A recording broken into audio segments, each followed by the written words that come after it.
Bienvenidos hermanos a Visión del Reino. Bueno, miren, ya hay varios, podemos decirlo así, que muchos pastores lo están anunciando, y yo lo creo firmemente, pastores y bueno, grandes siervos de Dios, evangelistas, profetas, que este 2022 es el año de lo sobrenatural, del poder de Dios, ¿no es cierto? Del mover sobrenatural de Dios. Vamos a ver cosas como nunca visto en la historia. Y estamos, si bien, o va a ser este 2022, o ya estamos cada vez más próximos a vivir el mayor avivamiento de la historia de la iglesia. Un avivamiento mundial, pero tremendamente glorioso. Por eso que estamos nosotros buscando la gloria de Dios. Hemos inaugurado, por así decirlo, los jueves culto de adoración. Pero decíamos al inicio de esta reunión que el anhelo, eso puso muy fuerte esta mañana el Señor, contamos orando antes del inicio, que esta tiene que ser una congregación, y Dios cree que todas las congregaciones cristianas evangélicas sean conocidas, pero bueno, por lo menos nosotros vamos a trabajar para ser conocidos como la iglesia de la gloria de Dios. Y está en nosotros. Y este pasaje de hoy, que vamos a ver en Hechos 13, nos da una clave, hermanos. Tenemos que estar totalmente guiados por el Espíritu Santo. Debemos ser personas, hombres y mujeres llenos del Espíritu Santo. Y anhelar el bautismo, la llenura, porque lo que hagamos en la carne no sirve de nada. Vamos a perder tiempo, hermano.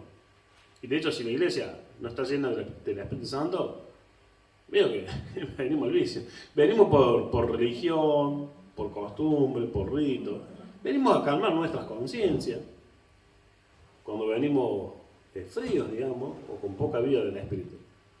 Pero para hacer verdaderamente la obra de Dios, necesitamos la guía, la dirección y por ende la llenura del Espíritu Santo. Y los invito a que vayamos en el libro de Hechos de los Apóstoles, o Hechos del Espíritu Santo, como muchos autores dicen, que en realidad el libro se tendría llamado los Hechos del Espíritu Santo. Y este pasaje, claro, es como que da pie a esa afirmación, ¿no? Los Hechos del Espíritu Santo. Bueno, vamos al libro de Hechos de los Apóstoles, en el capítulo 13. Dice así: había entonces en la iglesia que estaba en Antioquía, esta iglesia, era la segunda iglesia que se formaba. La primera fue la de Jerusalén, la del aposento alto, donde estaban los 120 hermanos, ¿cierto? 120 discípulos, el día de Pentecostés. Y la segunda fue esta iglesia de Antioquía. Y esta iglesia de Antioquía fue la primera de los gentiles. Había, como era pasado al principio, había hermanos judíos, pero ya era una iglesia, podemos decir, de gentiles. ¿No es cierto?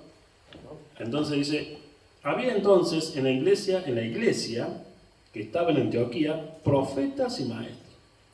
Amén. Nosotros creemos que están vigentes todos los hombres. Y hacen falta profetas, pero bueno, también que tienen que ser profetas maduros, ¿no? O sea, maduros y verdaderos. Pero nosotros, si somos todos guiados por el Santo Espíritu, nos damos cuenta que si el profeta es de Dios o no es de Dios, o puede que sí sea de Dios, porque en muchos casos, yo he conocido personalmente profetas que yo no dudo del don, pero no tienen madurez. Ya sea que tienen un poquito de cristiano, o hay gente que por más que sea grande de edad y muchos años en el camino del Señor, no son maduros. El equilibrio justo, hermano, y lo que da paz para que en una iglesia de profetas es que sean o hombre o mujer maduros, ¿no es cierto? Y esta iglesia estaba bendecida con profetas. Y había entonces la iglesia de Antioquía profetas y maestros, que no nos falten los maestros para... Y fíjense, ¿no? Acá está como que siempre el debate, no, que la palabra de Dios, y como que no hace falta mucho el mover, lo sobrenatural. Y otro, no, lo sobrenatural, pero la palabra... Y se agarran de eso que la letra mata. Acá está el equilibrio, hermano. Porque acá había profetas que podríamos encasillarlo en el bloque o en el grupo de los del Espíritu, y había maestros de palabra. Y estaba bien equilibrada esta iglesia.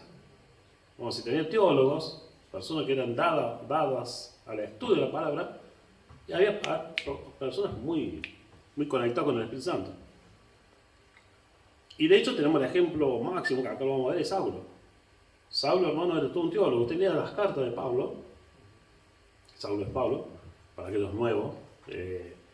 Lea sus cartas, va a ver que era un teólogo, pero lo vamos a ver acá guiado por el Espíritu Santo, poderoso en el Espíritu. Tengo que entender las dos cosas, no se repelen. La palabra no tiene por qué repeler a la llenura del Espíritu Santo, ni la llenura, perdón, no, estoy medio de vigilia, como está vigilia, yo me levanto temprano. Y la llenura del Espíritu Santo no tiene por qué repeler a la palabra o al estudio de la palabra. Necesitamos ambas cosas, ambos dos, decimos nosotros los chicos. Bueno, arrancamos, vámonos. Así que en esta iglesia había profetas y maestros. Bernabé, Simón, el que se llamaba Níger, Lucio de Cirene, Manaén, el que se había criado junto con Herodes, el tetrarca, y Saulo que es Pablo. Y acá hay una persona importante, se había criado con Herodes. O sea que no era uno del pueblo ya, o sea, gloria a Dios. Lo que veo es que el evangelio es para todos, hermano. Es para el changarín, para el peón y para el magistrado. ¿No es cierto? Ministrando estos al Señor y ayunando, acá ya vemos claves importantes. Si queremos el poder de Dios, para servirlo a Él, porque en definitiva es para hacer su obra, debemos primero nosotros ministrarle a Él. ¿Cómo le ministramos? Con adoración, con alabanza, con oración, con ayuno. Hablábamos esto de sembrar, ¿no es cierto? De sembrar tener un depósito en oración, decíamos jueves, no te grabó. Debemos tener como la cuenta cubierta de oración. Y hay unos milagros. Viene un hermano para dar problemas, nosotros oramos, pero hemos sembrado en oración. O sea, cosechamos en el Espíritu y cosechamos en lo sobrenatural conforme lo que hayamos sembrado en oración. Y estos hermanos eran así. Dice en el versículo 2, ministrando estos al Señor y ayunando. También es hermano. Tenemos que crecer en ayuno, hermano. Porque el poder de la oración se va a incrementar con una vida de ayuno. Porque nosotros tenemos que tener más claro y estar centrado en las cosas de Dios. Aparte, el mismo comer que se hace sin comer te lleva a estar más pesado, ya sea hasta para estudiar o para trabajar. Te pones más pachorrento, más somnoliento. En cambio, una vida de moderada comida y ayuno, aunque sea, a lo mejor no lo hacemos total, pero de unas cuantas horas al día, nos van a ayudar para buscar el Señor. Y entonces decíamos, si queremos la gloria de Dios y queremos que Él nos ministre, antes tenemos que tener la iniciativa nosotros ministrarle al Señor. Entonces, ministrando esto al Señor y ayunando, dijo el Espíritu Santo. Fíjese que el Espíritu Santo aprovecha de marcar o a machacar, hermanos, el congregarse. Y yo voy a decir, pastor, que ya está denso con eso, pero lo que pasa es que hoy en día yo conozco infinidad de cristianos que no se congregan. Y soy un defensor de la tecnología, del celular, pero eso mismo ayuda o contribuye a que muchos no se quieran congregar, porque como siempre digo, o sea, no, si total yo escucho predica acá, estudio bíblico de allá, tengo todo en el celular. No es sustituto, hermano. Si vos querés ser usado por Dios, si querés que Dios esté contento con vos, si querés el poder de Dios en tu vida, tenés que congregarte. Acá habló el Espíritu Santo, porque los hermanos no están congregados, eran parte de una iglesia local. Y hermano, tenemos que hacerlo con regularidad. Tenemos que estar sujetos a un pastor y a una congregación, si queremos ser misioneros, evangelistas, lo que fuere. Acá están, dice, ministrando, y están juntos, por supuesto, ministrando estos al Señor, ayunando, dijo el Espíritu Santo. ¿Ve? Personas guiadas 100% por el Espíritu Santo. Dijo el Espíritu Santo, apartadme a Bernabé y a Saulo para la obra a que los he llamado. Entonces, habiendo ayunado y orado, les impusieron las manos y los despidieron. Fueron comisionados, fueron enviados. Y las autoridades locales de la iglesia reconocieron la voz del Espíritu Santo y fueron obedientes. Pero hizo falta, si bien el Espíritu Santo dio todo, dio el inicio, indicó a las personas, ¿no? Tuvieron que ser enviadas por las autoridades locales de la iglesia. Por eso no podemos ser soldados llaneros solitarios. Hasta la vida militar no haciendo. O sea, yo por eso cada vez, y ya no quiero mucho la vida militar, pero hay mucho paralelismo, por eso somos soldados del Señor. A nosotros nos decían, acá no es llanero solitario, ¿no? Acá no es Rambo. El que vio el primer Rambo, que era un super comando, un guerrero, pero era el solo. No, en la vida mía acá Roberto puede afirmó lo que digo, siempre digo, acá no hay ramo, acá no hay llanero solitario, acá somos un equipo. El verdadero soldado siempre opera en equipo, siempre en equipo. Y espiritualmente también son un equipo. Y el capitán de este equipo es el Espíritu Santo. Amén. Amén. Entonces dice, apartadme a Bernabé y a Saulo para la obra a lo que los he llamado. Entonces, habiendo ayunado y orado, le impusieron las manos y lo despidieron. Qué importante, hermano, para ser ordenado, o para uno ordenar a alguien, o para tomar decisiones en la iglesia, oración y ayuno. Ayuno y oración. Vamos rápidamente, esto va un poquito más rápido. Entonces, ellos enviados, ¿por quién? Enviados por el Espíritu Santo, descendieron a Seleucia y de allí navegaron a Chipre. Ustedes tienen que conocer que Chipre, Bernabé era de Chipre, era la tierra natal de Bernabé. Qué privilegio para Bernabé comenzar oficialmente su ministerio de misionero en su propia tierra. Acá, bueno, no sé cómo, acá sí, eso de que no hay profeta en su propia tierra, en este caso, pero Dios tiene sus excepciones a la regla. Y llegados a Salamina, anunciaban la palabra de Dios en la sinagoga de los judíos. Tenían también a Juan de ayudante. Juan es Juan Marco, el sobrino de Bernabé. Y habiendo atravesado toda la isla, o sea que llegaron a una extrema isla, hasta Pafos, hallaron, Pafos el otro extremo y era la capital. Y en Pafos era la capital religiosa también de la isla, estaba el templo a Venus. Un templo, ya sabemos de la diosa Venus, era un culto muy, vamos a decir, lujurioso, muy libertino, que implicaba prácticas sexuales inmorales, el participar de esos cultos. Y bueno, uno no puede pasar cerca de ese templo sin contaminarse su mente, su espíritu, ¿no? Con todas las escenas que se vivían. Pero bueno, el gobernante seguía una persona que buscaba a Dios, pero engañado, paseado por el diablo. Vamos a ver lo importante. Y vamos a conocer él llega al Evangelio de una persona importante. No soy ningún elitista al menos, pero lo que pasa es que a veces nos tendemos a entrar demasiado como que el Evangelio siempre es para la gente humilde, la gente pobre, como que no, nunca vamos a llevar a un poderoso, a un rico. No, el Evangelio es para todos. Y avanza mucho más cuando se convierten en los que tienen autoridades, le dan una espaldarazo, ¿no? al Evangelio. Entonces dice, y llegados a Salamina anunciaban la palabra de Dios en la sinagoga de los judíos. Tenían también a Juan de ayudante. Y habiendo atravesado toda la isla hasta Pafos, hallaron a cierto mago, falso profeta, judío llamado Bar Jesús. Qué triste este Bar Jesús. Porque era judío. Sé que nunca le he leído la Torá, ¿no? Levíticos y otros pasajes que condenan la hechicería y la brujería. Y el diablo, qué astuto que es, porque el diablo como siempre busca imitar, o sea, por eso también se disfraza de agente de luz, muchas veces. No siempre se manifiesta así como lo terrible que es, lo demoníaco, lo desastroso. Él busca imitar. ¿Y por qué les digo esto? Porque Bar Jesús el nombre significa hijo de Jesús. Y el más hijo del diablo que otra cosa. Sí. Pero llegaron, gloria a Dios, llegaron los verdaderos hijos de Jesús. Saulo o Pablo, Bernabé y Juan Marcos. Estos sí eran verdaderos hijos de la fe, verdaderos hijos de Jesús. Entonces decía, falso profeta judío llamado Bar Jesús, que estaba con el procónsul Sergio Paulo, o sea, la máxima autoridad de la isla. Varón prudente. Otra versión dice varón inteligente. Era un hombre muy...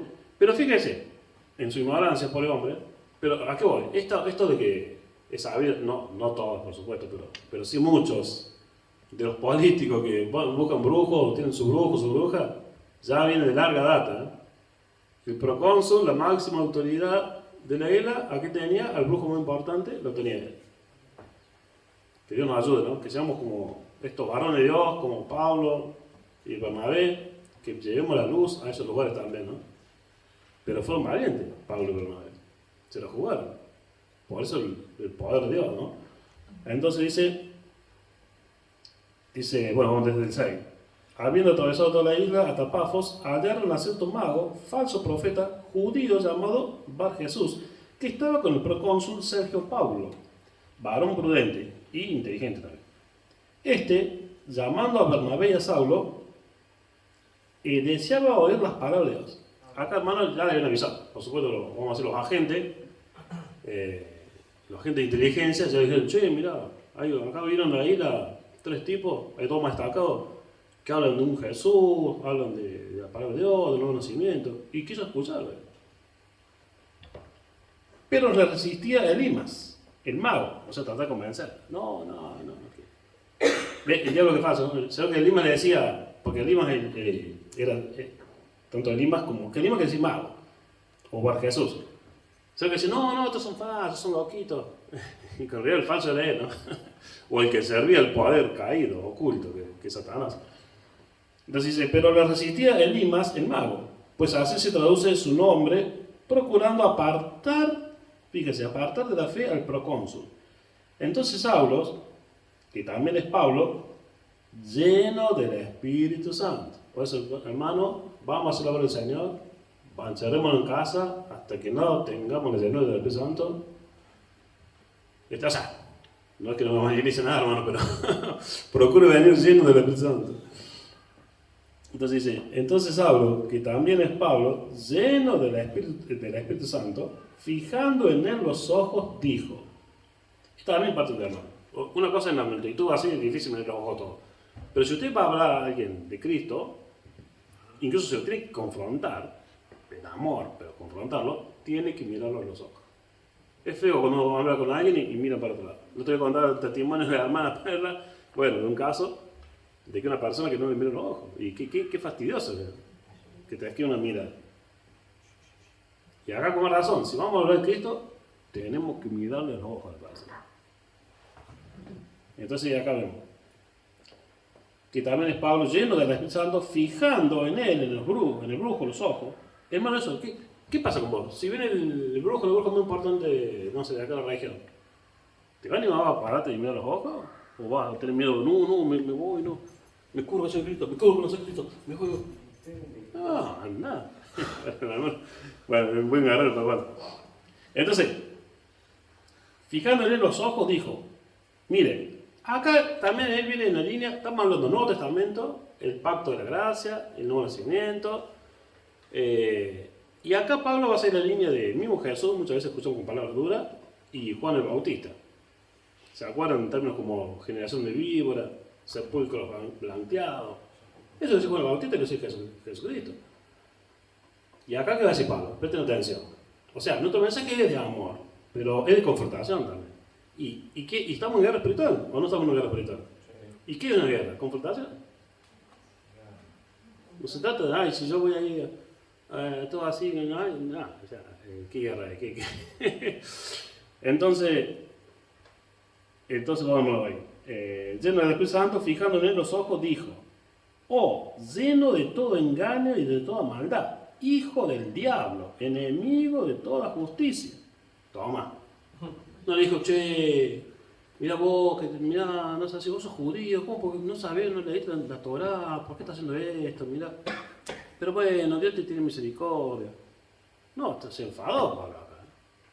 Y el pecado, si el enojo no dura más de 24 horas. Bueno, pero acá Pablo, tampoco nos vamos a partir la cabeza a nadie, porque acá Pablo no le partió la cabeza. Pero sí en cierta forma lo maldijo porque lo dejó ciego. Y fíjense como Dios siempre respalda la palabra de sus siervos, porque dije, mire, vamos de nuevo desde el 10 y ya vamos terminando, son un poquito básicos. Y dijo, lleno de todo engaño y de toda maldad, hijo del diablo, enemigo de toda justicia. Es que hermano, que sea chocante, la verdad es que o sos hijo de Cristo, o sos hijo de Dios, o sos hijo del diablo. No hay dos bandos, no hay tres bandos. O soy hijo del Dios vivo y verdadero, o soy hijo de Satanás. No hay tintas acá. ¿No cesarás de trastornar los caminos rectos del Señor? Los brujos hechiceros trastornan, intentan trastornar los caminos rectos del Señor. Ahora, pues, y aquí la mano del Señor, mira con qué fe lo declara, Vamos en el 11. Ahora pues, he aquí, la mano del Señor está contra ti y serás ciego. Acá no vemos un siervo de Dios sanando la vista. Acá vemos un siervo de Dios enviándose. Pero ahora, lo que pasa es que la confrontación está en punto que fue necesario. Entonces dice así, ahora pues, he aquí, la mano del Señor está contra ti y serás ciego y no verás el sol por algún tiempo. Pero bueno, el enojo Pablo, vuelvo a decir, no es que agarró una piedra, algún palo, no. no le partió la cabeza. Y también fue benigno en esa forma porque dijo, bueno, vas a ser ciego por algún tiempo. Como para que aprenda la lección, ¿no? O sea, como te va ahí al rincón, en la escuela antes nos ponen en el rincón, ¿no? O sea, y fue así, hermano. Dice, inmediatamente cayeron sobre... así responde el Señor la palabra del Pablo. Inmediatamente cayeron sobre la oscuridad y tinieblas, y andando alrededor buscaba quién le condujese de la mano. Entonces el procónsul, viendo lo que había sucedido, creyó maravillado de la doctrina del Señor. Y acá cierro con lo que venía hablando. Porque fíjese, dice, quedó maravillado. No del poder, de la doctrina. O sea que Pablo, aparte de este hecho visible y portentoso, enseñaba la palabra. Entonces, ¿qué le impactó? Le impactó el poder sobrenatural y la sana doctrina. Que tengamos los dos, hermano. En este 2022 tengamos sana doctrina y poder sobrenatural. Porque acá dice, y ya cierro, entonces el procónsul, viendo lo que había sucedido, creyó maravillado, o sea, creyó en el milagro, de la doctrina del Señor. Es que la doctrina del Señor, es que, digamos, no es doctrina del Señor a aquellos, con todo respeto, y estaba hablando de iglesias evangélicas, con todo respeto, que dicen, no, pero los milagros es para cuando todavía no se haya terminado de escribir la Biblia, porque no nos falta. No, hermano. El Evangelio de Cristo, el echar fuera de demonios, el hacer señales prodigios es para todos los tiempos, con la palabra de Dios y sustentado con la palabra de Dios. Señor, Señor, te damos gracias por esta reunión, gracias por tu palabra, queremos caminar en el poder sobrenatural tuyo, Espíritu Santo. Queremos que tú nos uses, seamos tu instrumento para sanidades, milagros y prodigios antes nunca vistos, pero siempre basado en tu palabra, la sana doctrina, que incluye esto, incluye profetas, incluye maestros, incluye evangelistas, incluye sanidades, y aún a veces, tristemente, las menos de las veces, y gloria a ti que sean las menos veces, juicios, Señor, como cayó sobre Ananías y Zafiras, como cayó sobre Herodes cuando se endiosó, se hizo pasar o aceptó el halago de ser Dios, como pasó con este brujo que perdió por tu misericordia simplemente que recibió unos días, Señor.